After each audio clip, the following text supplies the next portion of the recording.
ওই যে সব দিকে এতদিন করতে থাকবে।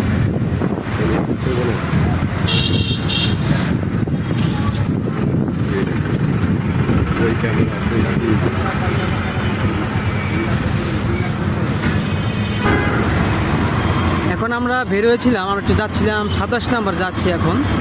আর রাস্তার দুই পাশে দেখতে পেলাম শিক্ষার্থীরা তাদের নিজ দায়িত্বে তারা ট্রাফিকের দায়িত্ব পালন করছে এবং কেউ কেউ রাস্তার আবর্জনাগুলো পরিষ্কার করতেছে।